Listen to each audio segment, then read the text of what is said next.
Bismillahirrahmanirrahim. Assalamu alaikum.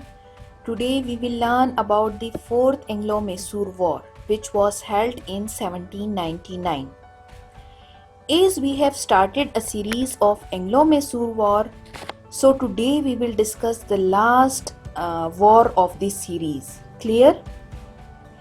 अच्छा, मैं इस लेक्चर की स्टार्ट लूँगी अपने प्रीवियस लेक्चर के एंड से, जिसमें हमने डिस्कस किया हुआ था थर्ड एंग्लो मैसूर वॉर को, कि उसकी एंड किस पे हुई थी? ट्रीटी ऑफ सेरिंगापटम 1792 में। फिर फोर्थ एंग्लो मैसूर वॉर 1799 में वाक़या हो जाती है। अब इस अरसे में ऐसा क्या हो जाता है कि अगेन ये दोनों आमने सामने हो जाते हैं। इस लेक्चर में हम इस चीज़ को देखेंगे कि ऐसे कौन कौन से इवेंट्स थे जिसकी वजह से ये फोर्थ एंग्लो वॉर जो थी वो स्टार्ट हुई थी। अच्छा, यहाँ पर मैं अगेन ट्रीटी ऑफ सेरिंगापटम के बारे में थोड़ा सा बताती जाऊँ कि जब last third Anglo Mysore war में उन्होंने ट्रीटी साइन किया हुआ था, तो टीपू सुल्तान ने उस ट्रीटी के तमाम टर्म्स एंड कंडीशन पूरे कर दिए थे। मींस वो तमाम रकम ब्रिटिश को अदा कर दी थी, जो 3 करोड़ रुपए उन्होंने वॉर डैमेज के मांगे थे अकॉर्डिंग टू दिस ट्रीटी, तो वो उनको दे के अपने दोनों सन्स को रिलीज करवा दिए। अच्छा, अब आगे चलकर देखते हैं कि फोर्थ एंग्लो मैसूर वॉर को थोड़ा सा डिटेल के साथ डिस्कस करते हैं। बट मैं यहाँ पर एक छोटी सी बात ऐड करती जाऊँ कि जब थर्ड एंग्लो मैसूर वार हुई थी, तो इसमें टीपू सुल्तान की बहुत ज़्यादा ह्यूमिलिएशन हुई थी। अब टीपू सुल्तान क्या चाहता था? वो इस ह्यूमिलिएशन का बदला चाहता था। क्लियर? तो आगे चलकर देखते हैं कि वो अपना बदला कैसे निकालते हैं, कैसे इनसे अपना बदला लेते हैं। So Tipu Sultan used the period of 1792 to 1799 to recoup their losses, कि जितने भी टीपू सुल्तान को इस अरसे में लॉसेस हुए थे उनको बहाल कर सके। क्लियर? इसके बाद टीपू सुल्तान ने मैसूर में जैकोबन क्लब की भी बुनियाद रखी। अब इसका मकसद क्या था जैकोबन क्लब बनाने की, और एक्चुअली ये है क्या चीज़? It was actually a French revolutionary organization, जिनका मकसद था फ्रांस से मोनार्की को ख़त्म करके उसको रिपब्लिकन बनाना। इस ऑर्गेनाइजेशन की बुनियाद यहाँ पे फ्रांस ने मैसूर में रख दी, और यहाँ से उन्होंने स्ट्रगल स्टार्ट कर दी। क्लियर?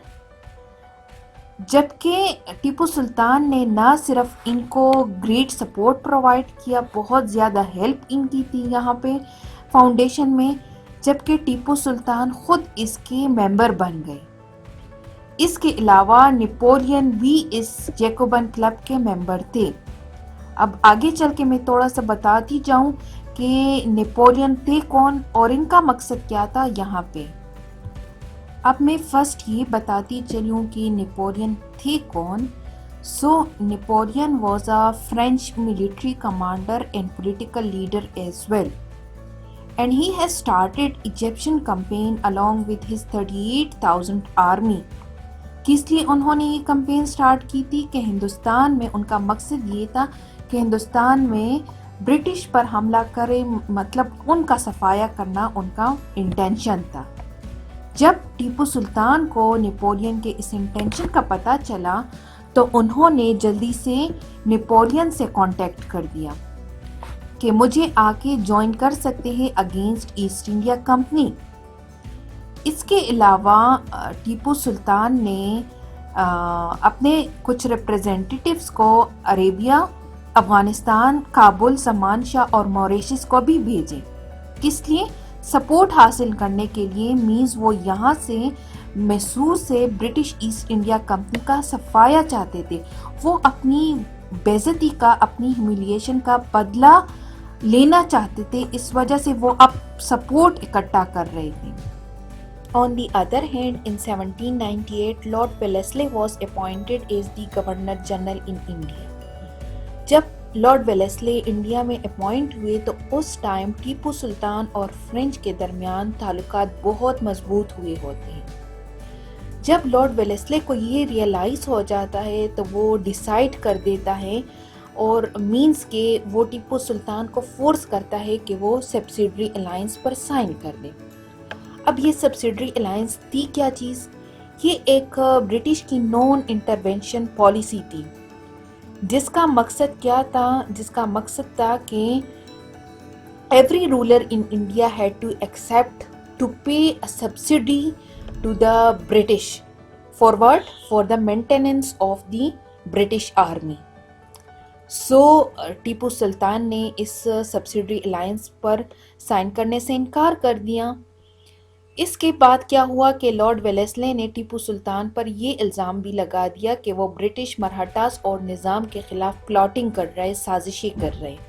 سو یہ تمام ایونٹس تھی جس کی وجہ سے فورتھ اینگلو میسور وار سٹارٹ ہوئی۔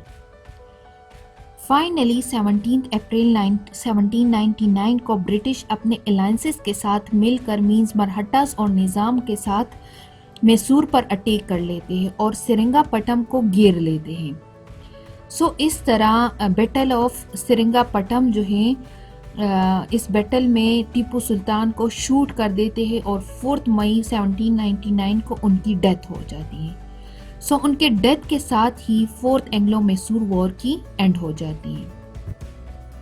تو اس فورتھ بیٹل آف میسور کے بعد جو ہے میسور پر ان کے کیا امپیکٹس پڑے؟ سو لک ایٹ دس میپ۔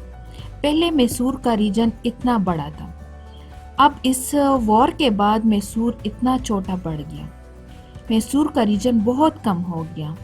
کیوں کم ہو گیا؟ کیونکہ اس وار کے بعد مرہٹاز نے سونڈا اور ہپنونی کے علاقے گھیر لیے، جبکہ برٹش نے کوئمبتور، وینیاد، کنارا اور دوراپوم کے علاقے انیکس کر دیے، جبکہ نظام آف حیدرآباد نے گوٹی اور گرم کنڈا کے علاقے ہتھیا لیے۔ سو اب میسور جو ہے پہلے سے بہت ہی کم پڑ گیا۔ سو اس طرح میسور کا کنگڈم جو ہے وہ ایک پرنسلی اسٹیٹ بن جاتا ہے اور اس پر ودیار ڈائنیسٹی کے کرشنا راجا 3 کو اس کا راجہ بنا دیتے ہیں۔ Thus, the kingdom of Mysore entered into the subsidiary alliance with the British. So it was all about the fourth Anglo-Mysore war.